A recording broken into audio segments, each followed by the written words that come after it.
अस्सलामुअलैकुम। Face to face with Ayesha Bakhsh में आपको खुशामदीद कहेंगे। समाजियात के माहिरीन कहते हैं कि किसी मुआशरे के ज़वाल पजीर होने की एक वाज़े अलामत होती है कि वहाँ अच्छा काम भी बुरी नीयत से किया जाता है या कम अज कम अच्छा काम करने वाले की नीयत को शक की निगाह से देखा जाता है कि फलां अगर अच्छा काम कर रहा है तो यकीनन वो इससे कुछ मज़मूम मकासद हासिल करना चाहता है। अब ये हमारी बदकिस्मती है या फिर हालात की सितमज़रीफ़ी।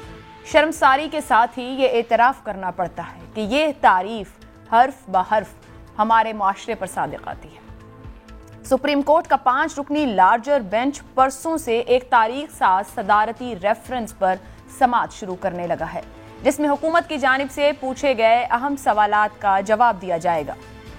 क्या आइन के आर्टिकल 226 का इतलाक सेनेट इंतखाब पर होता है या इलेक्शन एक्ट 2017 की दफा 122(6) में एक्ट ऑफ पार्लियामेंट या सदारती ऑर्डिनेंस से तब्दीली करके सेनेट इलेक्शन ओपन बैलेट से कराया जा सकता है।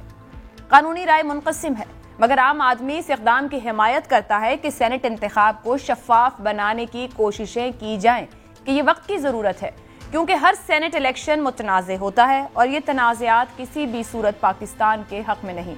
मगर क्या वही समाजी कुलिया यहाँ भी लागू होता है कि हमें हर अच्छे काम के पीछे नीयत मशकूक लगती है। ऑपोजिशन हुकूमत के इस इक़दाम को सराहने और कानून साजी में साथ देने के बजाय इसकी मुखालिफत क्यों कर रही है? कानून का एक मुसल्लमा उसूल है कि गुनहगार साबित होने तक हर मुल्जिम मासूम है, मगर नैब कानून में कुलिया उल्टा है। यहाँ हर मुल्जिम गुनहगार है जब तक वो खुद को मासूम साबित न कर दे। नैब का आमदन से जायद असासों का कानून इंतहाई मुतनाज़े हो चुका है। एहतसाब मुतनाज़े हो जाए तो करप्शन को जवाज़ मिलने लगता है। यही अलमिया पाकिस्तान की आजकल की दास्तान है। ख्वाजा आसिफ भी लातादाद दीगर रहनुमाओं की तरह आमदन से जायद असासों के इल्ज़ाम में गिरफ्तार हो चुके, मगर कानूनी माहिरीन की राय में नवाज शरीफ के अलावा आज तक कोई भी मुल्जिम इस कानून के तहत सजा नहीं पा सका। ये सब एहतसाब के लिए कितना नुकसानदेह है, इस पर आज के प्रोग्राम में बात करेंगे। एक और अहम इशू जो प्रोग्राम के आखिरी हिस्से में रहेगा, नवाज शरीफ के पासपोर्ट मनसूखी के ऐलान के बाद पैदा होने वाली सूरत हाल है। सादा जबान में आम आदमी पूछ रहा है कि इस इक़दाम के बाद क्या हुकूमत नवाज शरीफ को पाकिस्तान वापस ला सकेगी या नवाज शरीफ बदस्तूर बरतानिया में क़याम जारी रख सकेंगे? यही 3 अहम कानूनी मामलात 4 नामवर कानूनदानों के सामने रखेंगे आज के प्रोग्राम में और जानने की कोशिश करेंगे क्या राय देते हैं और आम आवाम इस राय के साथ कितना जाती है और इसे कैसे लेती है। मेरे साथ आज प्रोग्राम में मौजूद हैं अजहर सिद्दीक एडवोकेट, हमारे साथ यहाँ मौजूद है लाहौर स्टूडियो में। इस्लामाबाद से हमारे साथ होंगे राजा आमिर अब्बास साहब, साबिक नैब प्रोसिक्यूटर भी हैं, एडवोकेट सुप्रीम कोर्ट। माहिर कानून सरदार लतीफ़ खोसा साहब प्रोग्राम में हमें ज्वाइन करेंगे। और आखिरी इशू, क्योंकि इसमें लंदन का भी ताल्लुक बनता है, नवाज शरीफ साहब वहाँ मौजूद है, बैरिस्टर राशिद असलम साहब हमें वहाँ से इसके लिए ज्वाइन करेंगे, उनकी राय लेंगे। अजहर सिद्दीक साहब, आपसे आगाज़ कर लेते हैं। आप पटिशनर भी बने हैं इस मामले को लेकर और कोर्ट तक पहुँच गए हैं। लार्जर बेंचेस की समाअत करने जा रहा है सुप्रीम कोर्ट का। वोटिंग का तरीकाकार बदलने के लिए आइन में तरमीम ज़रूरी है आपके ख्याल में, या फिर कानून में तब्दीली से ये तरीका बदला जा सकता है? बहुत शुक्रिया आयशा। देखिए, बुनियादी तौर पर आइन का आर्टिकल 226 है। आइन का आर्टिकल 226 के तहत ये है कि all elections has to be held through secret ballot except election for the prime minister और चीफ मिनिस्टर। अब लफ्ज़ जो है ना अंडरलाइन करने वाला है वो अंडर दी कॉन्स्टिट्यूशन के हवाले से है। अब अंडर दी कॉन्स्टिट्यूशन में अगर देखा जाए, हमारे यहाँ आर्टिकल 41 के तहत प्रेसिडेंट के इलेक्शन होने हैं, स्पीकर डिप्टी स्पीकर के इलेक्शन, अब चेयरमैन डिप्टी चेयरमैन के इलेक्शन, ये सारे इलेक्शन जो है ना प्राइम मिनिस्टर और चीफ मिनिस्टर, ये सारे इलेक्शन होने अंडर दी कॉन्स्टिट्यूशन। अब जो सेनेट के इलेक्शन है वो बेसिकली आर्टिकल 59 के तहत होने हैं और इलेक्शन करवाने का जो तरीका कार है वो कानून साजी आइन के आर्टिकल 222 ने वाज़ेह तौर पर फराहम किए गए और सेनेट और इलेक्शन के कानून साजी के हवाले से एंट्री 41 है, पार्ट 1 हमारा 4th शेड्यूल का, और उसी के तहत पहले रिप्रेजेंटेशन ऑफ पीपल एक्ट 1976 मौजूद था, उसकी जगह इलेक्शन एक्ट 2017 आ चुका है और 122(6) के अंदर लिखा हुआ है कि जो सीक्रेट बैलेट के जरिए ये वोटिंग कराई जाएगी। तो इस प्रोविजंस को चैलेंज किया है, मैंने लाहौर हाई कोर्ट में चैलेंज किया है, सुप्रीम कोर्ट सदारती रेफरेंस के हवाले से देख रही है। हमारा जो कहना है बड़ा वाज़ेह तौर पर है कि ये इलेक्शन चूँकि और इसके बारे में जो सबसे अहम जो चीज़ है, 2015 में एक कमीशन बना था बाकायदा पार्लियामेंट ने बनाया था। 2016 के अंदर सेनेट ने वो बाकायदा रिपोर्ट भी पब्लिक की है कि जिसके अंदर बताया है कि रिगिंग होती है इलेक्शन के अंदर, पैसे चलते हैं, ट्रांसपेरेंसी नहीं है, इसको रोका कैसे जा सके। तो वहाँ एक प्रोविजो ऐड करने की बात की थी आर्टिकल 226 के तहत कि यहाँ जो है ना इलेक्शन का आप दिखा सकें वोट जो है ना, बैलेट पेपर जो है ना पार्टी के कॉन्टेक्स्ट में और आर्टिकल 63 के कॉन्टेक्स्ट में की गई। तो यहाँ जो अब जो बुनियादी तौर पर बात, और ये हमें देखें, हमें दो तरह से देखना, इंडिया के अंदर भी देखें, लोकसभा है और राज्यसभा है। राज्यसभा है वो हाउस ऑफ सेनेट के हवाले से है। आइन का आर्टिकल 80 सब आर्टिकल 4 है जो इलेक्शन की बात करता है। और वहां भी अगर हम देखें 327 आर्टिकल है इंडियन कॉन्स्टिट्यूशन का जिसने इलेक्शन का यही प्रोसीजर दिया हुआ है। तो 84 ये मामला जब इसी तरह जैसे हमारे यहाँ बिल्कुल इस रेफरेंस में भी जिक्र किया है जो सदारती रेफरेंस, बिल्कुल ऐसा ही है। और इंडियन एक्ट का 1951 का रिप्रेजेंटेशन ऑफ पीपल एक्ट का आर्टिकल सेक्शन 59 था। 59 के अंदर फिर उन्होंने जब ये रिगिंग बहुत ज्यादा होती रही तो हालांकि वहां भी लिखा है अंडर दी कॉन्स्टिट्यूशन और सारी चीजों को रखते हुए फिर उन्होंने रिप्रेजेंटेशन ऑफ पीपल एक्ट 1951 के तहत सेक्शन 59 के अंदर ये प्रोविजन डाली है कि जिसके तहत इलेक्शन जो है ना वो ओपन बैलेट के जरिए मैं इस सवाल को, सरदार साहब आप हमारे साथ मौजूद हैं, मैं आपकी तरफ आना चाहूंगी क्योंकि एक आइन का हवाला है जहां पे 226 की बात होती है, वहां भी इसको सीक्रेट कहा जा रहा है। और फिर इलेक्शन एक्ट 2017 जो कानून 2017 में जब इसके ऊपर फिर दोबारा बात की जाती है 122(6) में भी इसको सीक्रेट रखने की बात की जा रही है। रिगिंग कोई आज या कल का मामला नहीं है, करीबन जमातें समझती हैं। अब पीपल्स पार्टी अभी क्यों नहीं चाहती कि आइन में तरमीम के जरिए इस मामले को हल कर लिया जाए? आपके ख्याल में किस तरह बेहतर और मुनासिब है? पहले मुझे अपने लीगली इसके ऊपर पॉइंट दीजिएगा कि आइन में तरमीम के जरिए क्या मुनासिब ना हो कि पार्लियामान अपने रोल के साथ आगे बढ़े, या सदारती रेफरेंस जाना ये पार्लियामान के लिए मुनासिब है?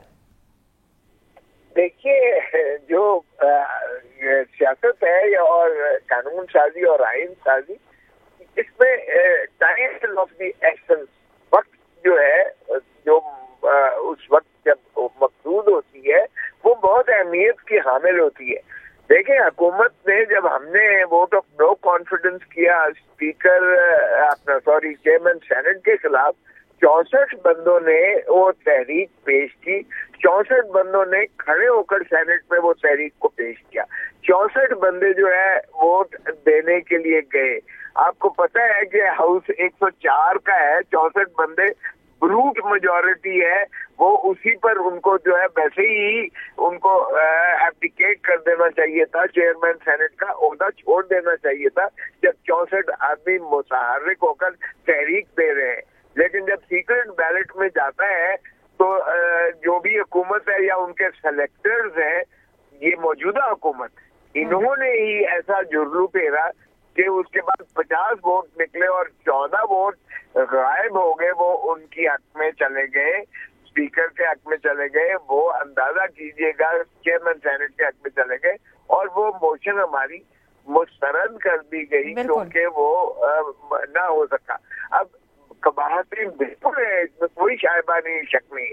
अब हुकूमत क्यों चाहती है कि ये जो है सीक्रेट बैलेट ना हो? क्योंकि हुकूमत को पता चल गया है कि उनके अपने पार्लियामेंटेरियन जो है वो इतने मुतनफ़िर हैं कि मुझे खुद कई लोगों ने कहा, इनके इलेक्टेड मेंबर्स ने, कि हम इलाका में अपने जाने लायक नहीं है, लोग हमें जूतियां मारते हैं कि कहाँ गई नौकरियां, कहाँ गए घर, कहाँ गई वो जो है सस्ते दामों हर चीज का मौजूद होना, वो जो है हमारा सांस लेना मुश्किल हो गया, जिंदा रहना मुश्किल हो गया।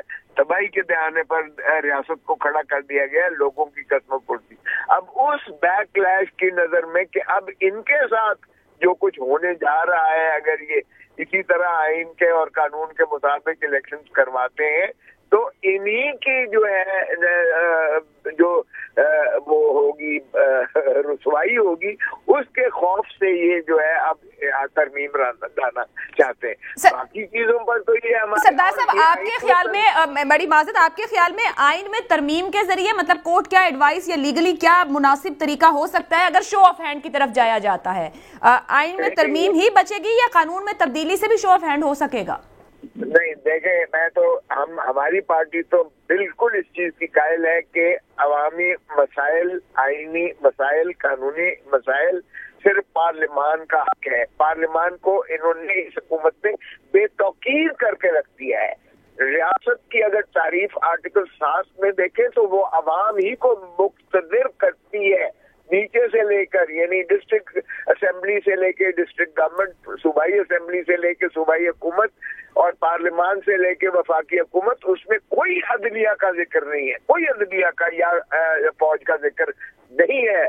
तो रियासत की जो रेगुलेटरी बॉडी है वो अवाम है, और अवाम को ये बेतौकीर करके ये क्यों ले जाना चाहते हैं अदालत में? अदालत को आईन तरमीम करने का हक नहीं है मेरी नजर में। और जिस तरह अगर सदीक साहब ने कहा, इसमें यकीनन आईन ही की तरमीम मकसूद होगी, चाहे वो प्रोवाइजो 226 में डाले, चाहे वो जो वो पार्लियामान उसका फैसला करे। लेकिन एक और बात मैं अर्ज करूं कि ये प्रैक्टिकली नहीं है ओपन और शो ऑफ हैंड से, क्योंकि मैं तो खुद इसका हिस्सा रहा हूँ, 2 मरतबा मैं सेनेटर रहा हूँ, 20 साल में पाकिस्तान बार काउंसिल का मेंबर रहा हूँ, जिसकी एक ही किस्म की काउंटिंग है।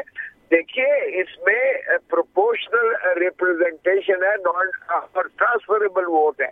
तो इसका मतलब ये है कि आप एक चॉइस नहीं देते हो, आप पहली चॉइस एक को देते हो, दूसरी चॉइस देते हो, तीसरी देते हो। जितनी सीटें हो 50% जो है इस वक्त सेनेट के निश्चित पर इलेक्शन होना है, और इसी तरह आपने वो 50% ही को वोट देना है, और पहली, दूसरी, तीसरी, चौथी। और अगर आपका पहला जो है वो मुस्तरद होता है तो फिर सेकंड को पहला लगता है, फिर फ्रैक्शंस पे जाके इलेक्ट भी हो सकता है बंदा। मैं खुद सेनेटर रहा हूँ, मुझे काउंटिंग का पूरा पता है। मेरे वोट जो है जनरल परवेज मुशर्रफ ने 11 तोड़े, 25 में मुझे चाहिए थे, उन्होंने मेरे 11 तोड़े, मुझे 14 फर्स्ट मिले, फिर भी मैं इलेक्ट हो गया, क्योंकि मुझे second choice, third choice, fourth choice, fifth choice, 16वीं भी चॉइस लगती है, और वो फ्रैक्शन से पॉइंट्स लगते हैं। आप कैसे हाथ से कर सकते हैं? क्या पहले पे वो ऊंचा हाथ खड़ा करेगा और दूसरे पे नीचे कर लेगा, तीसरे पे और नीचे कर लेगा, चौथे पे, पांचवे पे? अरे बाबा, ये 1-on-1 का इलेक्शन। सरदार साहब साथ ही रहिएगा, ये बड़ा आपने एक इंटरेस्टिंग उसको रखा है कि प्रैक्टिकली पॉसिबल नहीं है, तो क्या इसका रास्ता कुछ? मैं आपकी तरफ आऊंगी राजा आमिर अब्बास साहब। एक तो आइन में तरमीम और कानून से तब्दीली, इसको थोड़ा सा एक्सप्लेन करें एक आम बंदे के लिए, क्योंकि अभी इन्होंने तो कह दिया कि आईनी फोरम है तो वही मामलात होने चाहिए। दूसरा जो वो बात कह रहे हैं प्रैक्टिकल नहीं, उन्होंने एक्सप्लेन किया है, उसको कैसे कॉमेंट करेंगे?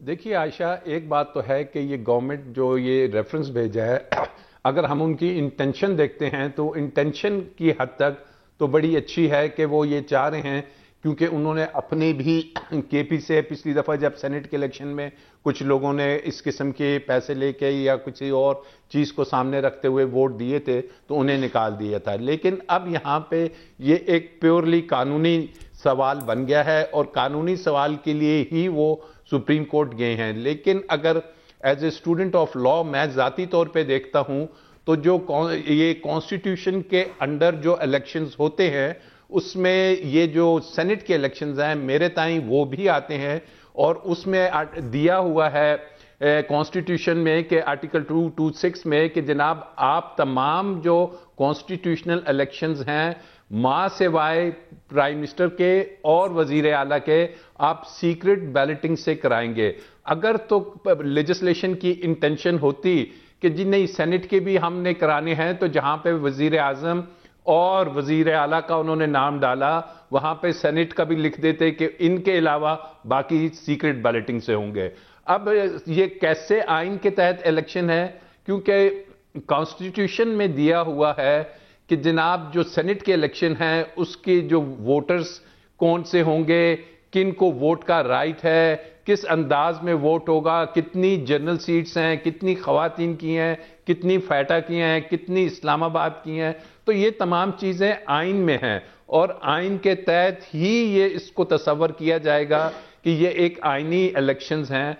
तो ऐसी सूरत हाल में जब तक आइन में तरमीम नहीं होंगी, अगर आप इलेक्शन एक्ट 2017 को चेंज भी करेंगे तो फिर भी वो चैलेंज हो सकता है, तो ये उसके मुतजाद चले जाएगा आइन के। तो नंबर 2 बात यह है कि इन केस अगर सुप्रीम कोर्ट कहती है कि नहीं ओपन, ये शो ऑफ हैंड तो बिल्कुल खोसा साहब सही कह रहे हैं कि पॉसिबल नहीं है, लेकिन ओपन बैलेट जोन से है कि आप बैलेट अगर दिखा देते हैं ताकि पता हो। लेकिन बैलेट दिखाने में भी जब प्राइम मिनिस्टर के या दूसरे इलेक्शंस होते हैं, आर्टिकल 63 की बात हुई कि अगर आप पार्टी के खिलाफ कोई वोट दे देते हैं या मनी बिल में तो आपकी डिस्क्वालिफिकेशन हो जाती है। लेकिन यहां पे आइन में अगर आप एक सेनेटर पार्टी की मर्जी के बगैर भी चुन लेंगे तो कोई डिस्क्वालिफिकेशन वहां पे नहीं दी हुई, क्योंकि उसमें स्पेसिफिकली प्रोवाइडेड है आर्टिकल 63 में कि प्राइम मिनिस्टर के इलेक्शंस या दूसरे जोन से हैं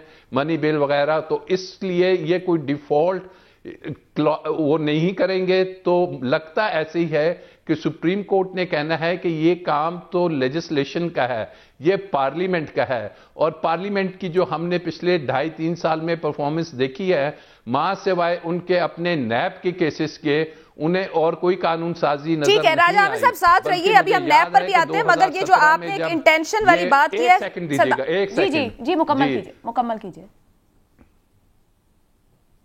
जी, 2017 का जब बात आई थी तो जहां इन्होंने चेंजेस करनी होती हैं, जब मियां नवाज शरीफ को डिस्क्वालीफाई किया था तो इन्होंने एक रात में वो इलेक्शन एक्ट 2017 में अमेंडमेंट ले आए कि वो सदर बन सकते हैं, जिसको बाद में सुप्रीम कोर्ट ने नल एंड वॉइड दिया था। तो मुझे नहीं लगता कि पार्लियामेंट से किसी किस्म की कानून साजी होगी, और जो मौजूदा तरीकेकार है उसी से ही सेनेट के इलेक्शन होते हुए नजर आ रहे हैं। मौजूदा तरीकाकार। तो सरदार साहब, मैं आपको एक कमेंट चाहती हूं। अभी राजा साहब ने इंटेंशन की बात की कि इंटेंशन अच्छी है, मगर हमें प्रैक्टिकली भी चीजों को देखना है, लीगली भी देखना है। इंटेंशंस को लेकर तो बहुत सी बातें हो जाती है क्योंकि नारा लगाना सबसे आसान है। आपकी राय में आपने प्रैक्टिकलिटी पे सवाल उठाया कि मुमकिन नहीं है अगर शो ऑफ हैंड पे जाए, और रिगिंग की बात सब जमातें करती हैं, फवायद भी सभी करीबन लेती हैं। फहम क्या है इसके पीछे? जैसे राजा साहब एक्सप्लेन भी कर रहे हैं कि डिस्क्वालीफाई नहीं होता अगर कोई अपनी जमात के साथ नहीं भी जाता सेनेटर बनाने में। इसके पीछे फहम क्या है कि ये सेनेट में इंतखाब जो है ये शो ऑफ हैंड से ना हो, सीक्रेट रहे? शो ऑफ हैंड से हो ही नहीं सकता। और इंटेंशन मगर के साथ मैं बाकी चीजों पे बिल्कुल मुत्तफिक हूं जो राय साहब ने कहा, लेकिन इंटेंशन इनकी बदनीयती है। टाइम फ्रेम इनका इस वक्त देना मैंने अच्छा, ओपन बैलेट पे हो सकता है अजहर साहब? ओपन बैलेट की बात करें, हम ओपन बैलेट पे क्या जा सकते हैं ये लोग? देखिए, बुनियादी तौर पर यहाँ पर मैं एक उनका कमेंट ले लूं पहले। 2 जजमेंट्स हैं यहाँ पर। अजहर साहब एक मिनट, सरदार साहब का कमेंट ले लूं। जी सरदार साहब, ओपन बैलेट मुमकिन है, उसकी प्रैक्टिकलिटी है? जो शो ऑफ हैंड तो हो ही नहीं सकता, ये तो मुमकिन ही नहीं। ओपन बैलेट की बात रही तो ओपन बैलेट क्या, आप सारों को दिखाते फिरेंगे, जो वोट देने जाएगा वो कहेगा भाई देखो, लो जी ये स्क्रीन पे आ गया, लो जी ये देखो मैं पहला इसको दे रहा हूँ, दूसरी चॉइस मैं। सर यही तो मकसद है, वो यही चाह रहे हैं कि नाम लिखो और फिर जिसको मुंतखब करना है वो नंबर वाइज उनको मार्क करता जाए कि पहला कौन है, दूसरा, तीसरा, चौथा ऑप्शन क्या है। मगर राजा साहब ने ठीक कहा, इस पे डिस्क्वालिफिकेशन तो है नहीं। तो फिर क्या, किस लिए आप दिखाते फिरोगे? मुझे ये बताएं। आपने एक उसकी कॉन्शियंस को, बदकिस्मती है हमारी ज़मीर जो है, हमारा इखलाकियात जो है, हमारी कदरें जो है, हमारी दयानत, अमानत और सदाकत जो है, हमारा तो शऊद जो मुस्लिम होना, हम अपने आप को कहते हैं कि हम मुसलमान हैं, हम रोज जो है अपने आप को पार्टियां तब्दील करते हैं। क्या ये बदजानती नहीं है कि आप एक दिन एक पार्टी के साथ और दूसरे दिन दूसरी के साथ, तीसरे दिन तीसरी के साथ, एक रातों रात हम बाप बनाते हैं, यानी बलोचिस्तान अवामी पार्टी बनाते हैं रातों रात, और दूसरे दिन उसको हुकूमत दे देते हैं। चलो ठीक है, इसका मतलब यह है कि वापस मुमकिन तौर पर आ सकता है पार्लियामान के पास ही मामला हल करने के लिए। मुझे एक ब्रेक लेनी है, ब्रेक से वापस आते हैं और मामला। आपका शुक्रिया अदा करूंगी, सरदार साहब हमारे साथ मौजूद थे। नैब के मामले पर बात करेंगे कि वहां क्या हो रहा है, एक ब्रेक के बाद। प्रोग्राम में आपको एक बार फिर खुशामदीद कहेंगे। आमदन से जायद असासाजात एक बड़ा मामला बना हुआ है। ऑपोजिशन की जमातें कहती हैं कि इसको सियासी विच हंटिंग के लिए इस्तेमाल किया जा रहा है, लेकिन नैब कह रहा है कि लोगों के पास आमदन से जायद असासे हैं, इसको साबित किया जाए। राजा आमिर अब्बास साहब, ये जो मुकदमात हैं आमदन से जायद असासों वाले, कितने लोग अब तक कन्विक्ट हुए हैं? स्कोर क्या बताता है नैब का? और ये कानून क्या एफिशिएंटली डिलीवर कर रहा है?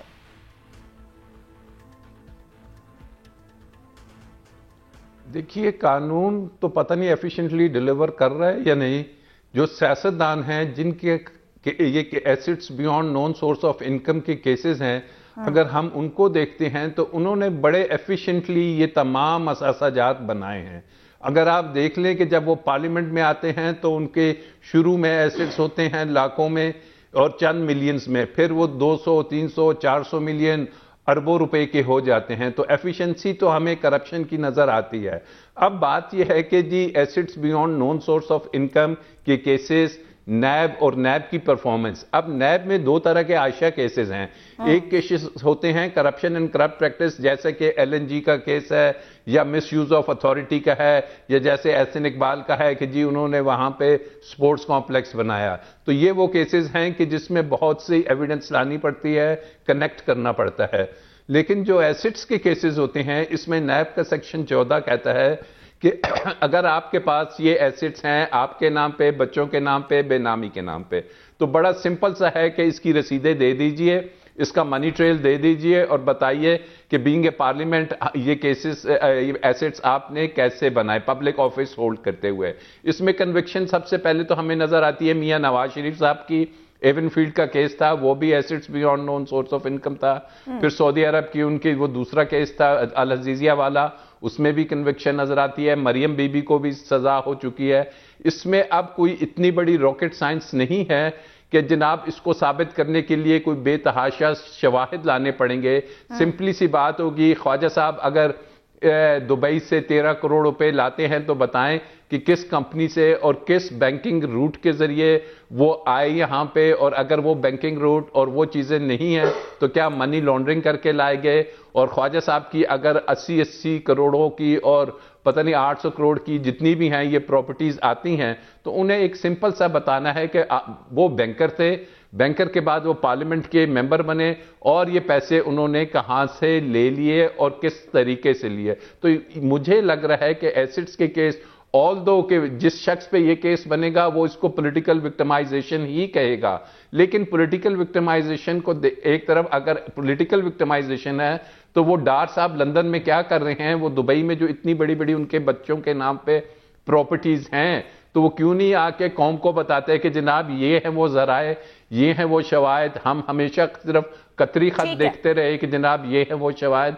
तो ये बात तो बड़ी क्लियर है। और दुनिया में ये कानून लंदन में अब आया है, अनएक्सप्लेन्ड वेल्थ ऑर्डर, और वो यही कहता है कि पब्लिक ऑफिस होल्डर जो आपके हमारे वोट से जाता है और वहां पे हमारी जो टैक्स मनी है उसकी हिफाजत करने की बजाय अगर उससे वो लेके खा लेता है तो ये it's a very very serious crime. राजा साहब मैं वापस आती हूँ। अजहर सिद्दीक साहब, क्या ये बहुत आसान सा कानून है, सादा सा कानून है, मुबहम कानून है? अगर तो आसान है तो फिर हमें ये इतने बड़े बड़े नाम अंदर जा रहे हैं, बाहर आ रहे हैं, और आमदन से ज्यादा असासों की इतनी गूंज है, कोई इन पे कोई फर्दे जुर्म, कोई सजाएं कुछ क्यों नहीं है? और फिर पॉलिटिकल विक्टिमाइजेशन का तासुर क्यों इतना मजबूती से सामने आता है?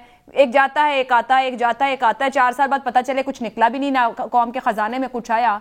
तो क्या वाकई सादा कानून है या नहीं है? देखिए, बुनियादी तौर पर तो नैब का कानून मैं नहीं समझता को बहुत पेचीदा है। सेक्शन 9 सब सेक्शन 12 है, 12 तरह के जराइम दिए हुए हैं और उसमें 9 है 5 के अंदर asset, basically asset beyond sources के मुतालिक ये बात बड़ी वाज़ेह तौर पर है। देखिए, एक चीज़ मैं क्लियर कर दूं, एक प्रिसेप्शन बिल्ड किया है अपोजिशन ने बाकायदा। मैं इसको 5th जनरेशन वार का हिस्सा तो मैं कह भी दूं तो कोई हर्ज नहीं है। तकरीबन 70% तक कन्विक्शन रेट है नैब के केसेस में। और सर कोई मुझे 2-4 सियासी केस बताएं ना, ये नवाज शरीफ का केस छोड़कर कौन सी ऐसे सियासी जिनके नाम आते रहे? सिंध से बहुत से नाम आए कि उनको कन्विक्शन हुई और खजाने में। मैं बता देता हूं। देखिए, बुनियादी तौर पर वजह क्या है? पहली तो बात बड़ा सिंपल सा है, 90 दिन के अंदर तो आपने इंक्वायरी और इन्वेस्टिगेशन कंप्लीट करनी है। रिमांड का एक प्रोसेस है। शहबाज शरीफ में, हमजा शरीफ में केसेस में अगर आप देखें, अगर आप डॉक्टर आसिम हुसैन का, शर्जील नाम मेमन का सिंध के अंदर भी केस तो वो तो फर्दे जुर्मी 2 साल तक फर्दे जुर्मी आय नहीं होने दी। और यहाँ गिरफ्तारियां बहुत पहले से हैं, वो किस स्टेज पर हुई? देखिए, उनमें जमानतें हो चुकी हैं अक्सर में। देखिए, बुनियादी तौर पर असूली तौर पर नैब का जो कानून जब बनाया था तो 30 दिन के अंदर ट्रायल कंक्लूड करना था, इसीलिए इसमें बेल की प्रोविजन नहीं दी गई। और यशवंत जारवली में जब केस चैलेंज हुआ तो तब कहा गया कि ये फंडामेंटल राइट्स की वायलेशन है, और उस वक्त कहा गया कि इस आइन में, इस कानून में तरमीम करें और बेल की प्रोविजन दें। और किसी दोनों सियासी जमातों ने, बल्कि 3 आपकी पॉलिटिकल गवर्नमेंट आ चुकी थी, चौधरी शुजात हुसैन जमाली साहब, उसके बाद पीपल्स पार्टी और उसके बाद PMLN, किसी ने भी इस कानून के अंदर जो तरामीम करने का कहा था वो नहीं किया।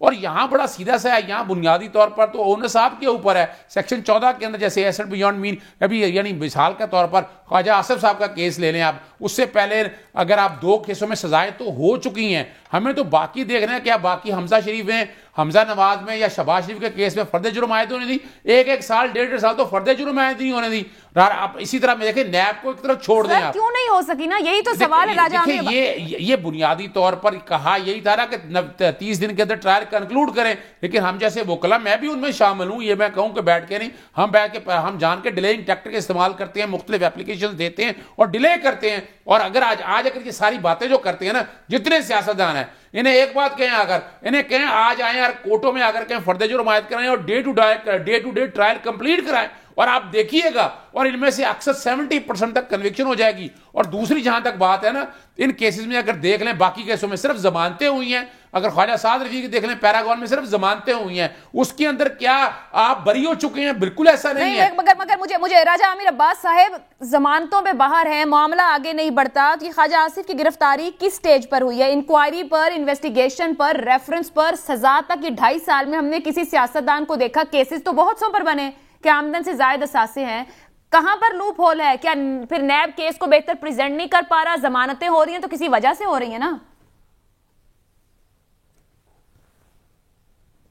देखिए, मुझे जस्टिस मकबूल बाकर साहब की एक रिसेंट जजमेंट आई है जिसमें उन्होंने बड़ी फैक्चुअल बातें की हैं कि ये नैब का अदारा जो शुरू से बना, इसमें कोई शक नहीं रहा कि ये वाकई ही पॉलिटिकल आर्म ट्विस्टिंग करता रहा, ये वाकई ही लोगों के केसेस बना के उन्हें सिर्फ प्रेशर डालने के लिए, अदरवाइज तो बड़ा सिंपल सा केसेस हैं ये। और उसके बाद जब चीफ जस्टिस मौजूदा, उन्होंने कहा कि 120 अदालतें आप बना दीजिए, जजेस की तादाद बढ़ाइए, उसमें भी अभी कई माह गुजर गए, हुकूमत ने वो अदालतों का क़याम अभी तक नहीं आया।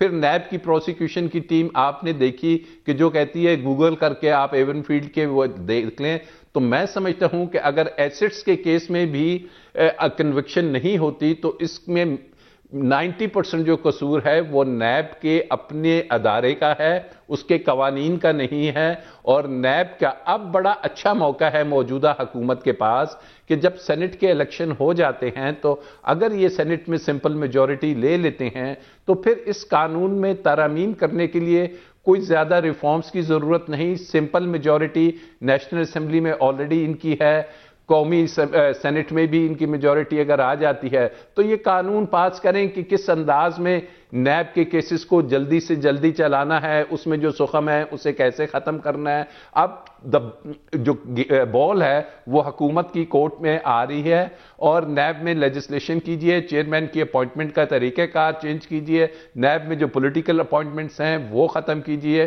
तब जाके ये केसेस हल करना वाकई ही कोई मुश्किल काम नहीं।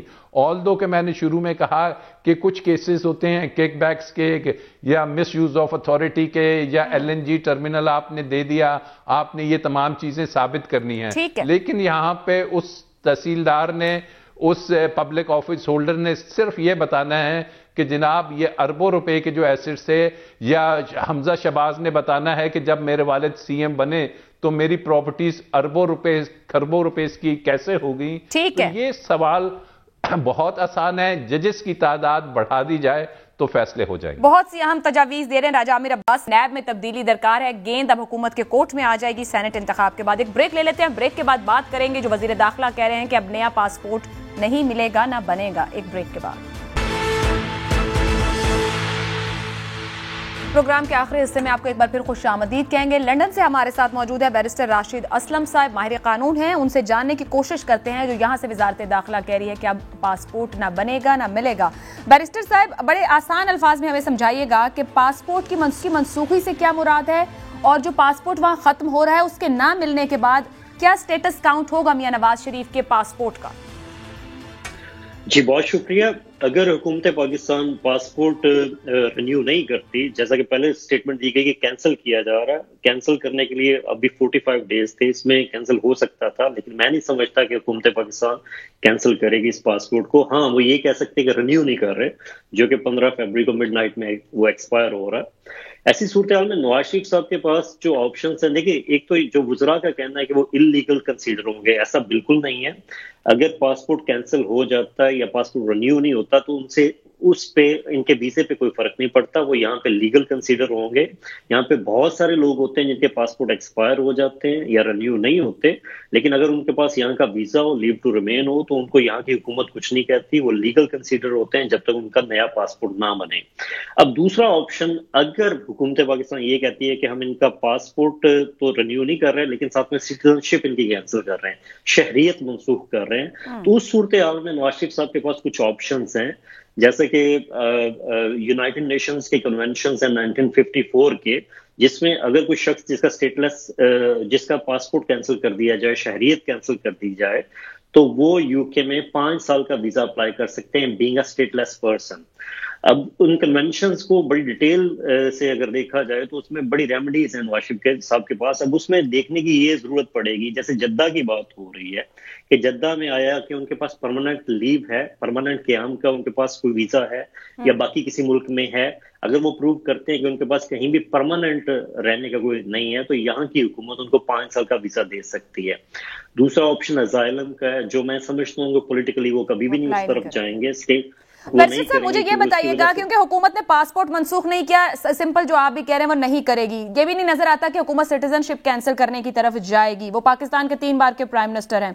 सवाल आपसे ये है, इसका मतलब है पाकिस्तान हुकूमत फिलहाल नवाज शरीफ को, जब तक नवाज शरीफ खुद ना चाहें, किसी सूरत वतन वापस नहीं ला सकेगी मौजूदा हालात में? जी बिल्कुल, उसमें आपकी बात ठीक है। अगर ये पासपोर्ट कैंसिल करते हैं या पासपोर्ट रिन्यू नहीं करते, तो जो एक्स्ट्राडिशन की पहले बात हो रही थी पिछले इतने अरसे से, उस पर भी प्रॉब्लम आएगी।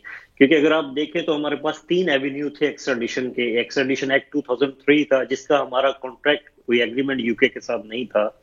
ऐसी सूरत हाल में एडहॉक अरेंजमेंट्स की तरफ हम जा सकते थे, जो हमने नहीं किए, जो पाकिस्तान गवर्नमेंट ने कभी भी अप्लाई नहीं किए। क्योंकि यहाँ पे एक जो एक्स्ट्राडिशन एक्ट 2003 में एक रेमेडी दी गई है कि जिस मुल्क के साथ यूके का कोई ऐसा मुआहदा ना हो, तो ऐसी सूरत में एडहॉक अरेंजमेंट्स किए जाते हैं, और उसमें अगर किसी शख्स को एक्स्ट्राडाइट करना हो तो वो किया जा सकता है। इसी हवाले से अगर आप देखें तो बाबर रवान साहब ने एक पटेल का जो केस कंसीडर किया, जो उन्होंने बताया कि जी उसको एक्स्ट्राडाइट किया गया था, उसका पासपोर्ट कैंसिल कर दिया गया था, उसमें उसकी मैं थोड़ी सी वजाहत जरूर आपके तवज्जुह से आपके नाज़रीन को देना चाहूंगा कि मिस्टर पटेल को यहाँ से डिपोर्ट करने, एक्स्ट्राडाइट करने में 23 ईयर्स लगे थे। वो गुजरात के राइट्स में मतलूब थे, जो वहां पे दंगे फसाद हुए थे, उन पे मर्डर के चार्जेस थे, और इंडिया ने 23 इयर्स केस लड़े थे। इसके बाद 2016 में उनको यहाँ से एक्स्ट्राडाइट किया गया था, जब उन्होंने अपना केस कॉन्टेस्ट करना खत्म कर दिया था। ठीक। दूसरा, हम पाकिस्तान हुकूमत के पास कॉमनवेल्थ का एक ट्रीटी है हमारा, जिसमें सारे कॉमनवेल्थ कंट्रीज का एक्स्ट्राडिशन ट्रीटी है। उसको हमने कभी भी उस रूट को कभी भी यूज नहीं किया, क्योंकि पाकिस्तान हुकूमत को भी पता है कि थोड़ा सा लंबा अरसा लगता है एक्स्ट्राडिशन में।